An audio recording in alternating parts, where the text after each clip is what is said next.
Барыгызга да ассаламу алейкум. Бүгенге көндә халкыбыз өчен бик мөһим һәм актуаль булып торган мәетләрне һәр атна кичтә искә алу мәсьәләсенә тукталып китербез.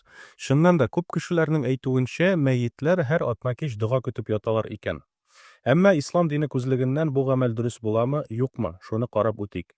Тәү чиратта ниндидер эшнең яки гамәлнең ислам диненә кагылышы бармы яки юкмы икәнлеген ачыклар өчен без Коръәни Кәримгә һәм Пәйгамбәребезнең саллаллаһу алейхи ва саллям хәдисләренә игътибар итәргә тиешбез.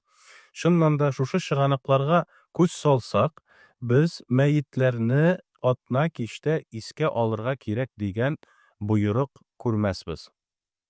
Алай булгач, сәхабәләрнең, табигиннарның һәм 4 мәзһәб галимнәренең сүзләренә күз салыйк. Алардан да бу гамәл турында берни дә хәбәр ителми. Димәк, бу гамәлнең ислам диненә кагылышы юк, ә ул халык арасында таралган гадәт булып кына тора.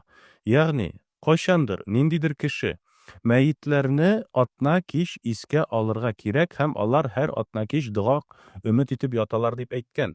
Шушы сүзне беренчесе эләктереп алып, икенчесенә, өченчесенә, дүртенчесенә таратып, шушы гамәл халык арасында киң таралып киткән дә бүгенге көнгә кадәр килеп җиткән.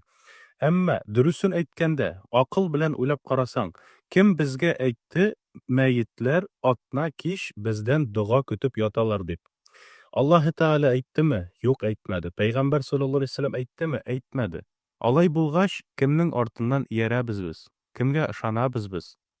Дөресен әйткәндә, бу дөньядан киткән безнең әби-бабаларыбыз, әти-әниләребез, якыннарыбыз, туганнарыбыз атна кич түгел, көн сайын, мизгел сайын, минут сайын бездән дога өмет итеп яталар икән.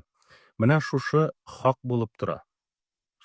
Бер генә көнне билгеләп, шушы көнне генә мәетләр өчен дугалар кылырга кирәкми. Киресенчә, исеңә төшкән сайын, көн сайын, мизгел сайын, минут сайын аларны искә алу дөрес булыр.